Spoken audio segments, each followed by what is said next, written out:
Welcome, everybody, to this episode of Beyond the Crucible. I'm Gary Schneeberger, the co-host of the podcast and the communications director for Crucible Leadership.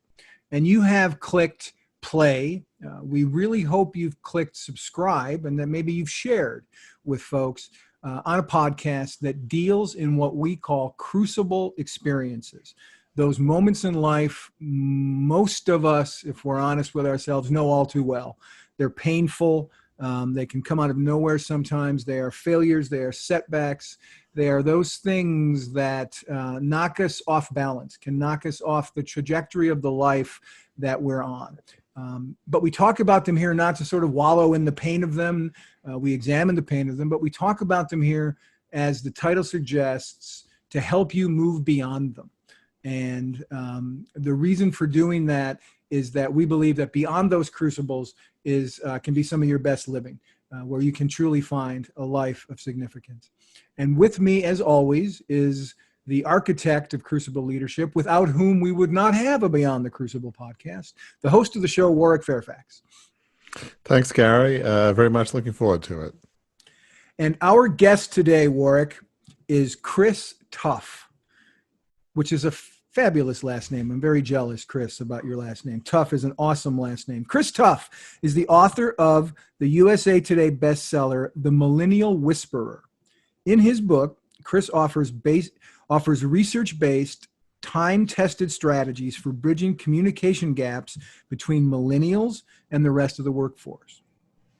With millennials on track to make up to 75% of the workforce by 2030. Let me say that again.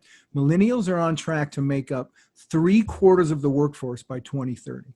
With that being true, it's crucial for employers to harness the strengths of this generation and help develop strong leaders for future generations. In his book, Chris debunks myths about millennials while providing an in-depth look at generational stereotypes that do tend to be true. He shares practical, real-world tested solutions to better understand millennials and effectively recruit, retain, and motivate this passionate generation. Welcome, Chris, and Warwick, take it away. Well, Chris, thanks so much for being here. I love what you do with millennials, helping organizations understand that generation. I think it's 20s, maybe 30-somethings, which is a crucial generation, and as you've mentioned, is poised to be a huge proportion of the workforce. And love the titles of your books, Millennial Whisperer, and your new one, which we'll talk about here in a bit, Save Your Asks, all about kind of networking and listening. Very good, Warwick, by the way, to get it right. Save your asks with a KS on the end. Exactly. I was trying to pronounce it correctly. That's right. Bravo. Well done. We want people to have a different understanding of what the book is about. I mean, obviously, saving your behind is probably not a bad idea either, but that would be a different book. Anyway, so Chris, tell us a bit about yourself, how you grew up, and how that led to kind of your Crucible, which really shifted the direction. Sure. But tell us a bit about who is Chris Tuff? Yeah. So absolutely, and thanks so much for having me. It's a privilege to be here. One of the big things for me is I talk about. I grew up in an overachieving family, the youngest of 6 kids. My dad was a turnaround specialist, CEO, kind of turnaround guy. And I say to everyone that one of the best things that my dad ever did for me was he never set me up with a job interview. And I graduated from Vanderbilt University, top of my class, 2003. And it took me 64 failed interviews until I found lucky 65th, which was at a digital advertising firm, right as we were coming back from the dot-com bust. But, it was through that experience that I was able to be put into kind of this Plinko game of jobs and life that was somewhere close to my own passion and purpose. And it took a couple lateral jobs moves until I became one of the first kind of early people working directly with Mark Zuckerberg and the social media, emerging media, social media kind of arena, if you will. And I use that as my first, I like to call it currency, right? We all have our own currencies that we put off into the world. And that was my first currency that was pretty close to my own passions and my own purpose. But through, that's what brought me to my firm where I'm a partner. I've been there for almost 12 years now.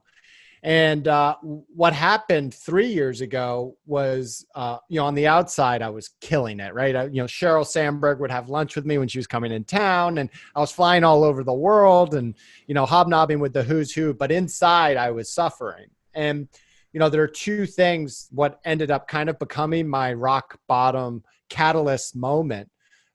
Going back to my favorite professor in college, Brian Griffith, who actually helped me with the Millennial Whisperer. Something's always stuck with me, and crisis catalyzes change.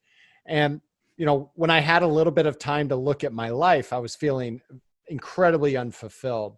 And, a couple things changed in the month off that I took from work. And one of those things was my metric of success. And my metric of success was beating my older, overachieving brothers in the game of life.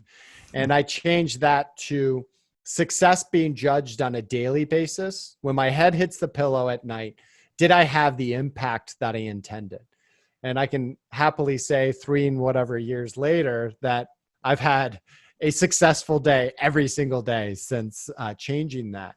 But the other thing that I really started to shift was really having impact through people. And it was through kind of that leadership and being that servant leader that we're hearing more and more about, that I was not only feeling more fulfilled, but I look around me and I was like, these millennials are awesome. I got a team of 30 of them. They're some of the best out there. And it was actually on an executive retreat with Tommy Breedlove. He was leading the retreat and we didn't know each other at the time.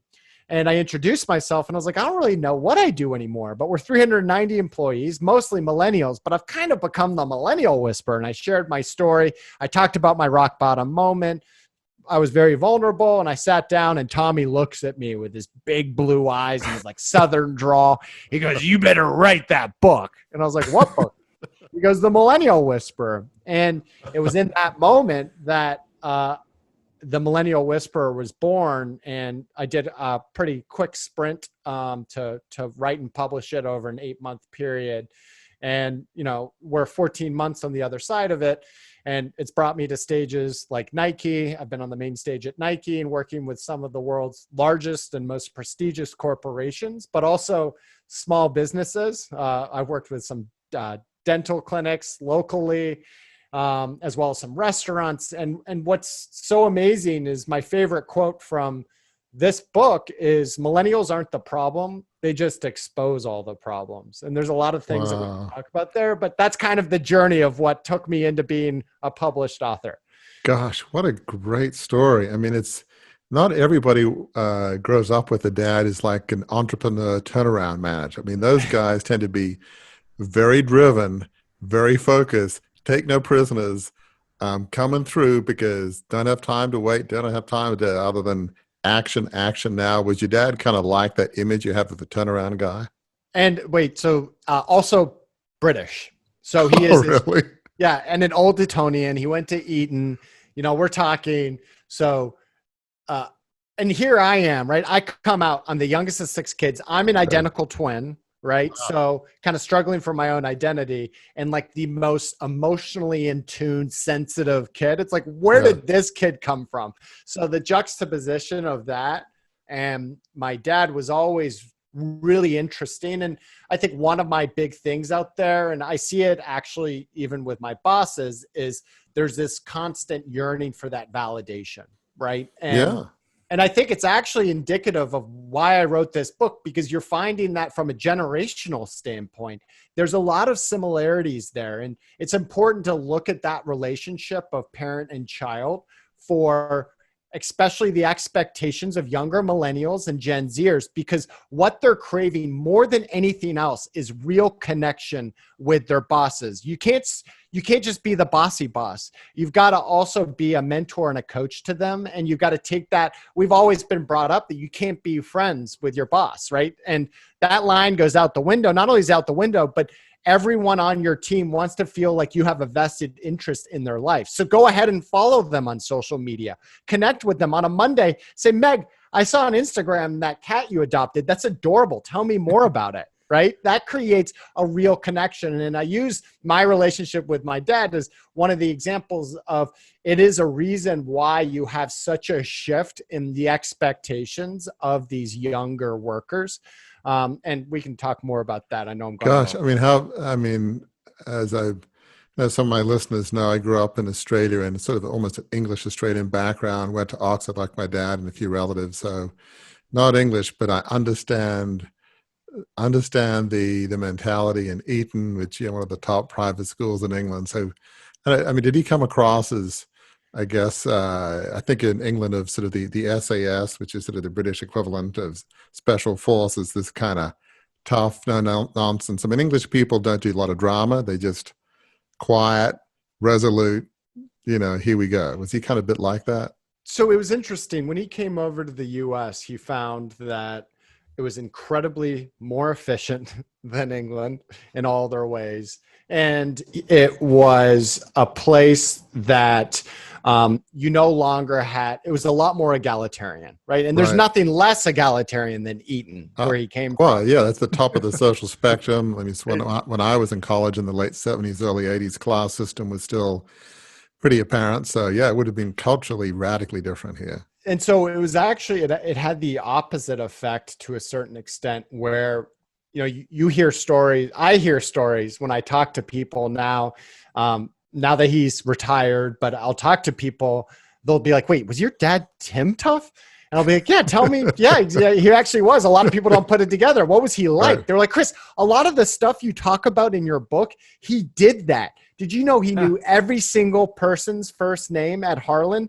Thousands of employees, and he knew everyone's first name. Did you know that at lunch he would sit with a different group every single time? And it was really interesting as I was about to publish the book, I sent it to him and he was like, 50% of the book I really agree with and is something that I've been practicing for a while, which is just good leadership. Yeah. And then he was like, the other 50%, I'm kind of, I just don't know well enough to have commentary on. Okay. But that is so neat to have a dad like that. And I love the story you shared that he was obviously driven, connected, and he could have connected you with stuff. But it sounds like he had almost a better path, that he wanted you to achieve that success and feel that sense of validation yourself. I mean, that's sort of amazing. I actually have 3 kids in their 20s, so they're all, well, the older 2 are definitely millennials. The younger 2, 22, is probably on the bubble. And by the way, millennial is, what is that, 22? 24 to 38. Okay. So I hear you there, and that's something for me to think about. I tend to want to help my kids without running their lives. I really try to be almost more like a coach than whatever you want to do, as long as you love it. Try to do my best. But boy, your dad had a really smart idea. So fast forward a bit to you mentioned the Crucibles. You're got into Vanderbilt. It's one of the toughest colleges to get into in Nashville, Tennessee. Great school. You became a partner at a very young age of a great ad agency. And is it Atlanta or? Yeah, 22 Squared in Atlanta. Yeah, I mean Tampa. And you're doing so well, making all these connections, but somehow you felt like you're being successful. But is there more to life than just success? I think you mentioned work-life balance. You have 2 daughters. Yeah, exactly. Do you? And young kids, they're only young for a certain time, then they're gone. Yeah. And you don't want to kind of ignore that. And sorry, I missed your ballet recital, your soccer game, your whatever they're doing, but I'll be at the next one. It reminds me of that haunting Cat Stevens song, "Cats in the Cradle." You don't want to be that person. I've always loved and hated that song in a way. I've tried not to be that person. Nobody wants to be that person. But so talk about this shift as you shifted in your thinking of work-life balance. You shifted in your thinking about what success is being through people, not just to them. So your thinking shifted. So talk about that shift. Yeah, I think there was also an element of just letting go of the game, right? I mean, and growing up in a very well-to-do family, as well as, my brothers all went to Harvard and Harvard Business School. And, wow. There was a lot of this status piece going around. And, one of my favorite podcasters, Naval, has something I think really profound to say about status. And it's that, status is a zero-sum game. And because when you're gaining, someone else is losing. And, in this kind of crucible moment of my own, I was able to really take the time to reflect on not only what was important to me, but what I'm driving for. And I was able to let go of the game of life that was kind of playing all around me, as well as, it really was keeping up with the Joneses to a certain extent, of the better car, the cooler house, the bigger house, the more lavish vacations, the private jets, all of that stuff. And I took it right down to the foundations. And, I was even telling Tommy's group for his executive retreat earlier that I was on today that, for a year, I didn't have any friends. Another big piece was I quit drinking, which was kind of a component of, I say it was like, if it was a big soup, it was like one of the main ingredients of this soup, in that I knew it was an important piece and contributed to an anxiety that I wanted to take out. And so I quit drinking. I doubled down on my family. I changed my metric of success, and I started living a little bit more for the moment and less for the status piece. And, I think it looks easy on a timeline, but for a year, I didn't have friends. I legitimately had almost no friends. All of my old friends went away. And then in the same moment, I turned to my wife and I was like, you know what? I have no friends. And she looked at me because I'm such an extrovert, and she was just sad for me. And I was like, you know what? I'm really bored. And it was one of my best friends. I said, I was kind of confiding in him, he was one of my newer friends. And he goes, Chris, boredom's just a synonym for serenity and peace, right? I was like, oh, so that's what this is. But it really did. I think it's real. I was even talking to an amazing author, Shelley Paxton, who wrote a book called Soulbatical, which talks exactly about this, the importance of finding a little bit of time to recollect yourself. And that's what it came right after what was kind of manifested as many panic attacks and, being distraught a few days in a row. I was like, things have got to change. And so I took that month off. And these were the epiphanies that came out of the moment, but also that kind of trickled through for the next year. And then I met Tommy, and that kind of is the stake in the ground to what was built off of and now become my next platform, if you will. Well, you made a really important shift in your thinking because, I get it. I grew up in a wealthy, high-status family, 150-year-old, very large media organization. It could be along to all the exclusive clubs, Oxford, Harvard Business School, all the rest. And I wasn't driven by status. It was more just wanting to live up to the expectations of my parents. But, I saw, because my mother was very outgoing and could throw parties like you wouldn't believe. People would come from Hollywood and they'd tell their friends, you got to go to see Lady Fairfax because the parties that she throws are not what you're used to in Hollywood. That's saying something. They were pretty amazing. That is saying something. So, we would see, Liberace's, Kirk Douglas, some famous folks, top business leaders. And it's like, in general, are they really happy? These are successful people, business leaders, politicians, prime ministers, ambassadors, but are they happy? And you can be very successful and happy, but if you're measuring your sense of happiness by how far you're climbing up the mountain, there's always somebody better, as I've said in other podcasts. In sports, they talk about the greatest of all time, like, at the moment, Roger Federer may be in tennis, but he's got a couple of folks, Rafael Nadal and Novak Djokovic nipping at his heels. But few of us will be like, is it possible that you're going to be the greatest advertising executive in history? It's possible, but maybe not. So if your success was measured by that benchmark, there's a high probability of failure, even if you get to be number 2 of all time, which would be incredible.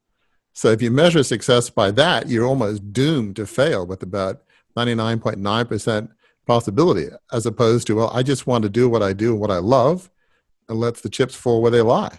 And I want to help people. And see, your epiphany, I think, was vital both for your family, but also for your own sense of self. And that shift was huge. I want to shift to Millennial Whisperer, but and your other book, but does that make sense? Just shifting how you define success? I mean, it was the greatest thing, and I must credit Mark Manson, who wrote The Subtle Art of Not Giving F he's got a chapter about A success. flip? Yeah, a flip. Exactly. Not giving a flip. Exactly. I was just checking. Exactly. But it was actually through that, and he tells the story of I mean, it's a pretty famous story at this point, but he was the drummer for Megadeth. And, the whole story behind it was he was originally in Metallica, and I'm probably botching this a little bit, but after he was kicked out of Metallica, it was right before Metallica hit it huge. And he was like, you know what? I'm going to take them on. I'm going to create something even bigger. And he created the most amazing heavy metal band, almost as big as Metallica. And if you look at any of his interviews, he is there's all of this anger in him because his metric of success was beating Metallica. And so at no point was he ever able to be fulfilled and here he was selling out stadiums, and which is nearly impossible, but right. Yet he harnessed all of this anger because his metric of success was absolutely off. And that was really the catalyst for me. I was like, I got to look at my metric of success. Oh wait, it's beating my brothers in the game of life. That's horrible. And I mean, and they may care or they may not have cared about that. I don't know whether Totally. it was a competition. It's kind of crazy. And before we move off of this subject, I think it's important for the listener to hear what we're talking about. We've heard a lot of crucibles, a lot of stories, a lot of tragedies, a lot of failures, a lot of setbacks, a lot of traumas, a lot of trials on Beyond the Crucible. But this crucible that Chris has gone through and other people right now are going through, some of you probably listening, is strangely enough, it's success. The crucible is success itself. And whether or not you wear the kind of success you're pursuing, how you define success, the way you define success, if you don't define it in the proper terms for your life and your family and the balance of those things, can be a crucible in and of itself. Is that a fair assessment of where you found yourself, Chris? 100%. And one thing that's interesting, I went and saw the #1 psychiatrist in the nation, and I'm not going to name names, but he's pretty well known, and he put me through all these analyses because I'm like, what is going on with me? And he was like, Chris. And at this point, we got a pretty good relationship. He turns to me. He was like, Chris, do you want the good news or the bad news? I was like, bad news always first. And he goes, well, I don't have that much of it. But the bad news is that your rock bottom is most people's midpoint. Here's the good news. Unlike some other like family history and stuff, like you are from a chemical standpoint, you're really good. And one of the things that I have to implore, and I've never told anyone this, is that do two things for me. Don't do drugs or alcohol because that's just going to take away from your enthusiasm and your joie de vivre. And two, go give back to the world because what you have is something special. And it is your duty to take all of this enthusiasm and this optimism that you have, even at your lowest point right now, to go off and do that to the world. And that obviously, I was like, all right, I can't wait to tell my wife this result. And I told her, and she was like, yeah, no, it's absolutely right. And so I think, yes, it's all of those things, but also there are a few other elements that I think everyone's low points are different. Right. And, and sometimes it doesn't take that crisis, I don't think, to catalyze that change, but I think it does take sometimes a period of strife that if you're to look on in a timeline, it is a crisis in your life. So yeah, I mean, I think one of the things we often say in Crucible leadership is you can't compare crises. Somebody might have lost a loved one, or we interviewed a Navy SEAL that kind of was paralyzed in a parachuting act. I mean, there's a lot of different crucibles, but and those people will say, who've been through much worse crucibles than I have, they'll say you can't compare crucibles. Every crucible is just as valid as every other one. And that's them saying it, not me. And I think it's so true. But I think one of the keys before we shift to the books you've written in Millennial Whisperer is, everybody wants joy and fulfillment. Everybody wants happiness. And striving for success in of itself is not the way there. And what, you've found, I've found, I think a number of our guests have found is significance when you're focused on a life on purpose, helping others, that does satisfy. You do something for somebody and it changes their life, even in a small way. You feel good about yourself. We're just wired that way. So that there is one path in which we can say with a high degree of certainty, you want to feel fulfilled in life, think of others, give back. So there is a path where there is hope.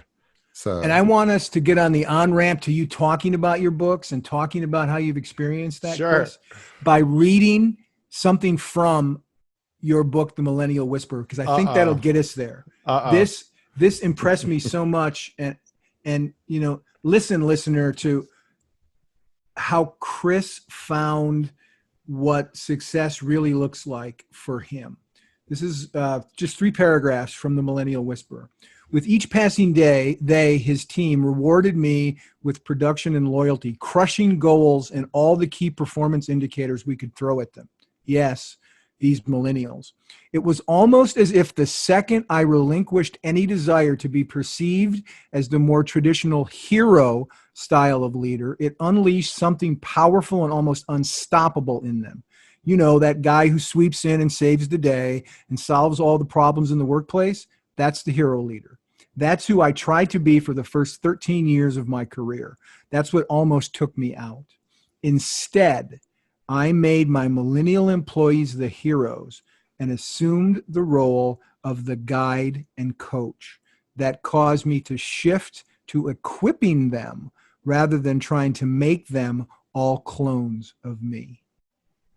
That really, as you talk about changing your definition of success to doing things not to people, toward people, but through people, that seems to summarize that pretty well to me.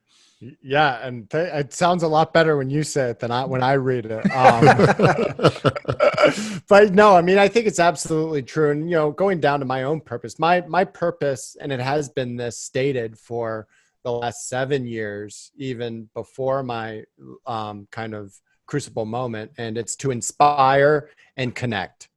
And everything that I've done has kind of followed that stake in the ground. And so, one of the key things that was important for me was, once again, shifting the metric of success and having impact through people. And, it's interesting as you look at the needs and wants of this next generation, you've got to look at what makes them the way they are. And my favorite thing when I go into some of these corporations and I talk to these, usually it's around the 45 to 55-year-old executive, and they say, Chris, why in the hell do these kids show up on my doorstep at 24 years old and they don't even know how to communicate and they go on these long rant? And I said, well, there is a reason for it. And the reason is because it was really your generation that parented them. And, because there's a lot of, whether it be participation trophies, snowplow parenting. I've had parents come in and try to negotiate their kid's salary. I've got time and time again, all of these examples of how these kids have just been, snowplowed, parented through a lot of their, formative years. And, it's also why I use the example to help inspire in a lot of these other parents. Don't give your kids job interviews. Don't set them up, because it's just going to get them on the wrong track. And 10 years later, they're going to be a lawyer and completely unfulfilled, because that's where your connections were. So let it happen with natural selection. And so one of the other pieces is you've got to also look at that kind of relationship. And the 2 key pieces that if anyone can walk away from how they can approach either their millennial children and Gen Z children differently, or their employees. And the 2 biggest things of what they're craving is connection and context. And that connection piece is they want to see that you take a vested interest in their life. And that's why certain things like rewards and recognition are so important to them. They were rewarded and recognized all the way through. When they show up at an organization, they expect a certain amount of that.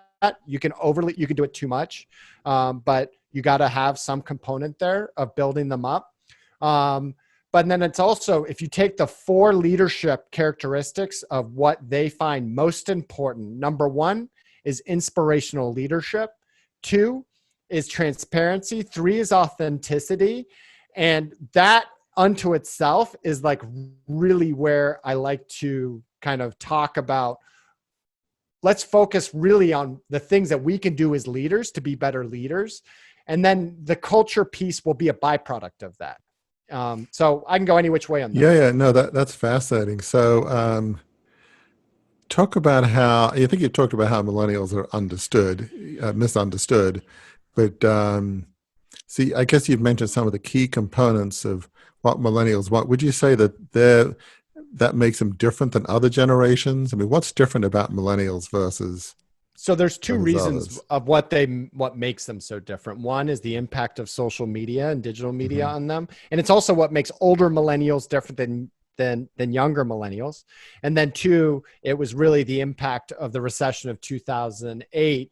Older millennials were in the marketplace, and then younger millennials saw their mom and dad lose their jobs and then inherited all this student debt. So the needs of both of those are even different.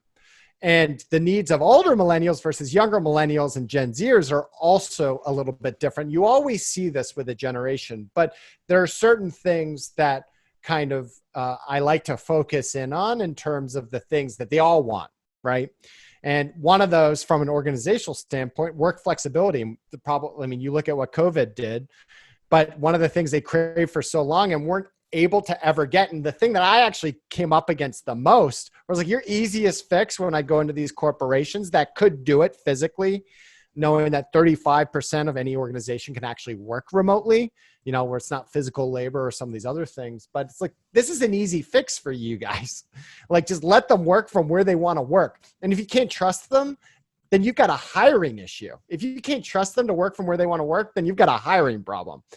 And so, you look at some of these things and you look at a lot of these needs and wants. And once again, I go back to millennials aren't the problem. They just expose all the problems. But there's the other side is true with social media has impacted them profoundly, and that there's a lot of things they can learn from the older generations. One of them being the interpersonal muscle, as Tommy would say, right? At age 13, they were given a brand new phone with a Snapchat account on it. So their first flirtation, they didn't have to call mom and dad and get through mom and dad on the phone and then get to the other person and then creates this interpersonal muscle that no longer really exists. So it's up to us to help teach those things to them and to help bring some of those pieces. And they're bombarded with things that can be helpful or not helpful. I mean, just the horror stories of young teenagers, they get affirmation, but then they get, torn down by friends. In some cases, that can lead to even suicide, just because of social media and it seems easier to say horrendous things on social media than to your face. I mean, even with my own 2 kids, I've got 2 sons and a daughter. The daughter's in the middle. Where you look at my older 2, Facebook is kind of one of their social media outlets of choice. My younger son, who's 22, Facebook is so for the older people. He's Snapchat. It's like I never use Facebook, and my older 2 don't really do Snapchat as much. So there isn't that much difference between the 29 and the 22-year-old in terms of age. They're all in their 20s, but yet how they use social media is different. Yeah, and it impacts all of us. It's not just them. I call it the Pinterest state in the Millennial Whisperer. I call it the Pinterest station of a generation. And it also leads into one of my rules, my 70-30 rule. But a lot of us suffer from the grass is always greener complex. And my 70-30 rule is in place that on the first day of employment, I have everyone, I tell them 30% of your job is going to suck. And I'm sorry. 70% should fire you up and fuel you up, but welcome to life.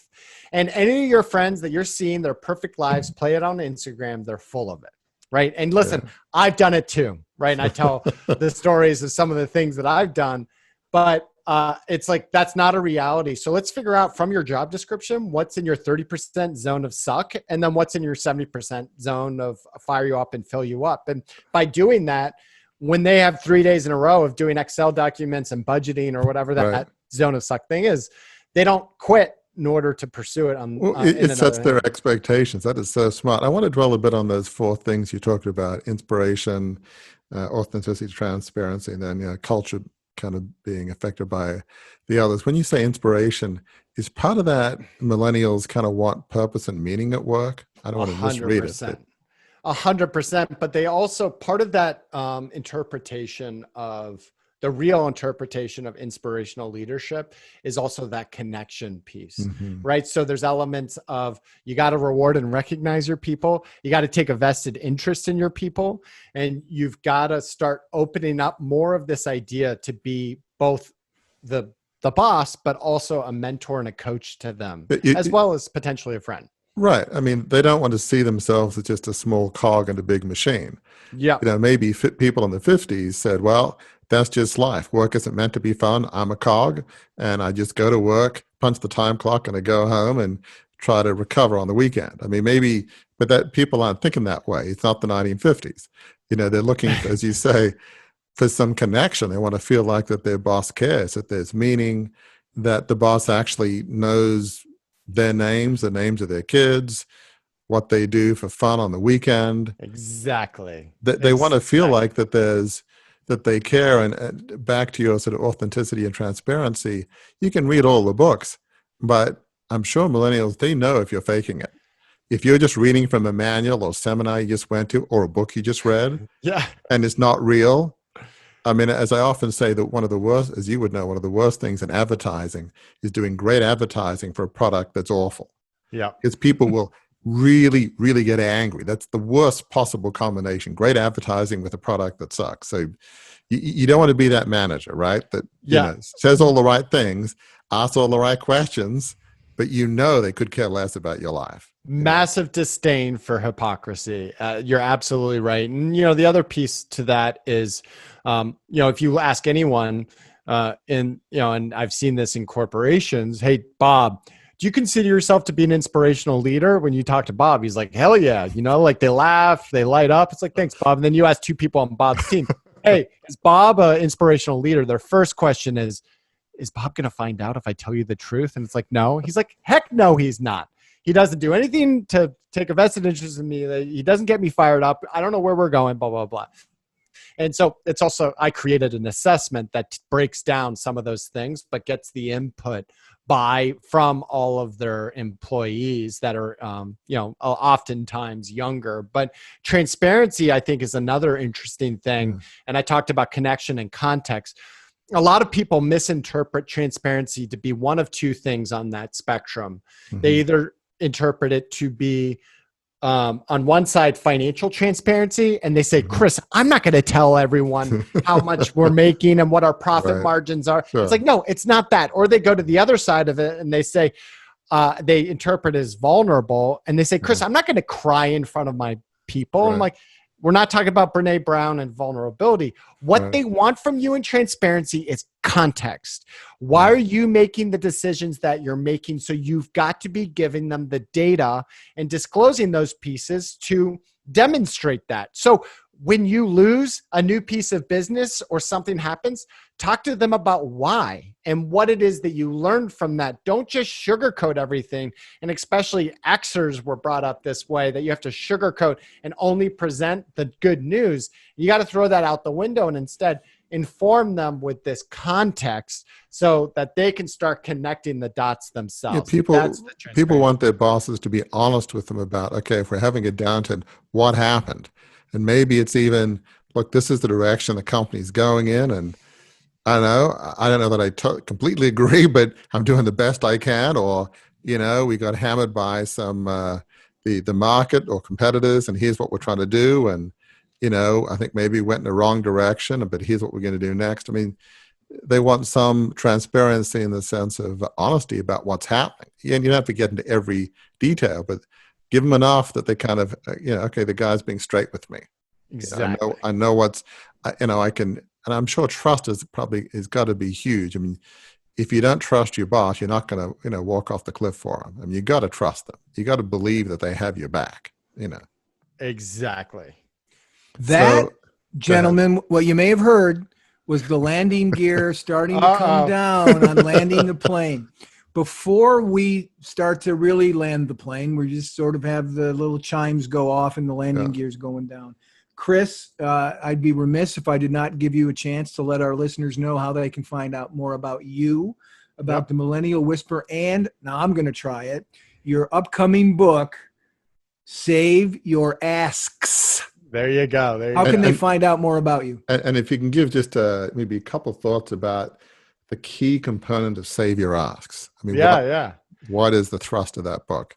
So the best place to find me, if you actually, I've got a free offer for getting a hardcover of the book. If you go to quiz.themillennialwhisperer.com, I'll send it to you all to put in the show notes, but you just take a quiz. I'll tell you what type of millennial leader you are. And then you just have to pay for the shipping. If you have any issues, I'll send you a free PDF. I have no problem with it. The more people that read the book, the better. I learned the longer way that it's just about getting the book out in the world, and the business model and ROI on it is, we'll have a longer discussion about that, but it really is impact that I'm trying to make. So go there, check it out. The best place to get in touch with me is actually on Instagram, and I'm at TUFF22, the number 22. And I respond to almost every single thing there. And then just themillennialwhisperer.com, you can find more stuff about the book, as well as the assessments and a lot of other fun free tools for you. In terms of moving to the Save Your Asks piece, and it's, I think, a good next layer on top of the impact that I'm trying to make. But one problem I think I had I asked myself, am I having the impact on also the younger generation in helping them to learn how to better network and use real authentic connection to drive that networking, coupled with, I want something that anyone can take and be able to pivot their career to a place where they are more fulfilled and in line with their purpose. When passion, purpose, and profession all overlap, it's the most beautiful thing in the world. But in order to get there, it takes a lot of work in some of these things. So I wanted a tool that people could execute on that. And so it's essentially, how do you better network your way to a more fulfilling life through some tactics? And there's the book title itself is a call to action, and there's no better. I mean, you two are the best examples. Every single day, I bet people are reaching out to you saying they're going and wasting their one ask out of the gates, right? And they're like, "Hey, can I be on your podcast?" It's like, whoa. How about doing a little bit of research and understanding what it is that drives us and what we're all about before you go in for that ask, right? And people, I call them ask holes. It's the ones that come to you. Right? It's like, this is I already cooked you up with this, that, and that. Like, enough is enough. And I think with a shift in mentality and saving that ask, when you start focusing in on genuine relationships, amazing things happen. And one of the tactics that I'm writing about is this idea of just having a longer view. And the tactic itself is called Shawshanking. And this was taught to me by a guy I met in the early days of Facebook. And it was 6 years after we had first met at Menlo Park on Facebook, blah, blah, blah, whatever, that we were at dinner and we had just signed a huge deal. And I turned to him and I said, "Jason, how in the heck did you keep in touch with me, the most ADHD guy in the world? Here we are, probably your biggest deal to date," right?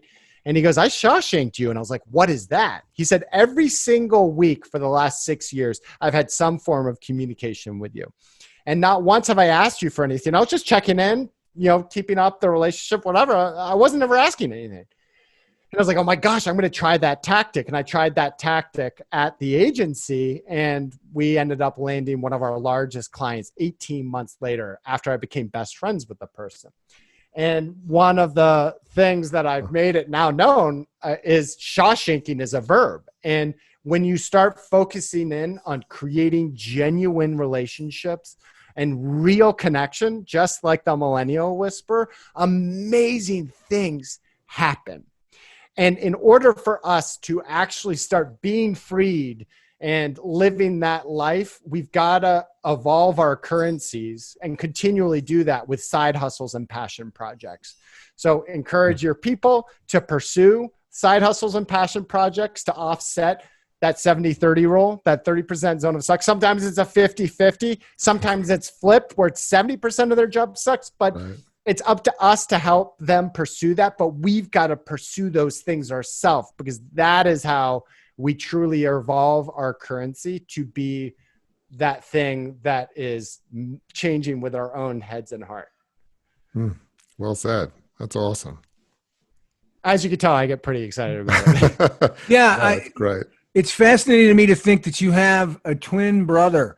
Is he? I just can't imagine if is he the calm one or is he the excitable one? Here's one of the most. So my wife is an identical twin, and I'm an identical twin. So we're both identical twins, and that's part of our kind of I equate some of our amazing marriage to the fact that when you grow up with someone exactly like you, like not many people can have that bond, but Right. Our twins are both very different than us. And I think one of the best probably experiments or validations to the idea that your spouse molds you, whether or not you understand that. We've had foils. We had identical foils. And then we both went off and married these very different people. And now here we are 13 years later, and we look and we're like, we're very different. And so my twin brother is actually a private school teacher and head of admissions for a school in Connecticut. Julie, my wife's twin sister, and her are actually, they were both professional soccer players, and they're both kind of still in that domain, but they're also very different from one another. So it's really interesting, the kind of the science and psychology from a sociological experiment standpoint. Wow. Well, that is fascinating information. Two, yes. Yeah.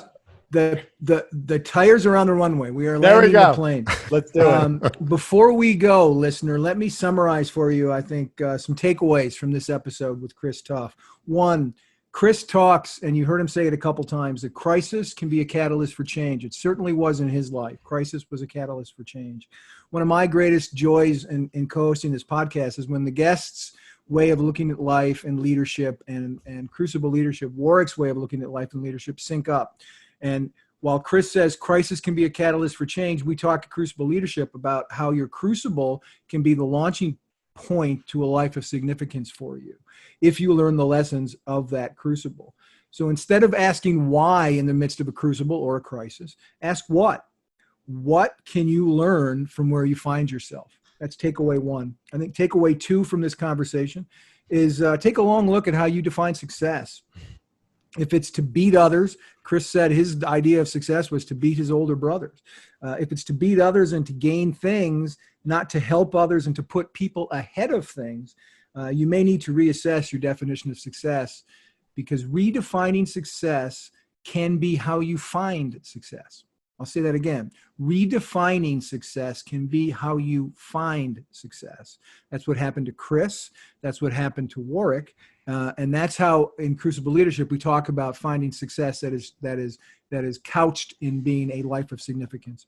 The third thing that you can that I think you can take away from this is the great example that Chris gave in his book about if you're a leader, don't try to be the hero. Empower others to be the hero. You may see on my lapel pin, if you're watching, I have Captain America. Don't try to be Captain America to those you lead. Be Nick Fury. Be the head of the Avengers, not the Avenger. Help them along that way. Pour into them. Become a mentor and a coach. Help them in their hero training. Together, you can help the world and you can change the world. And then the final piece of takeaway advice is the one that I just want to say the words. Don't be an asshole. Yes. Thank you, listener, for spending time with us on this episode of Beyond the Crucible. We would love it if you would go to crucibleleadership.com, poke around, see some of the blogs, some of the, we have an assessment there that you can take. You can sign up. Most importantly, you can sign up for an email to get insights from Warwick about how to live as a Crucible leader, how you can become a Crucible leader, how you can move beyond your Crucible, as the title of this podcast says. So until the next time we are together on this podcast, please remember that your Crucible experience is tough, is difficult. Right now, you could be feeling a lot of pain, but as Warwick expresses every time we do a podcast, and as Chris has expressed here, those difficult times can in fact be some of the best times in your life. They're far from the end of your story. They can be, if you learn the lessons of them, if you use your crisis as a catalyst for change, those moments can be the start of a new story that's the most rewarding of your life, because at the end, it leads to something truly important, a life of significance.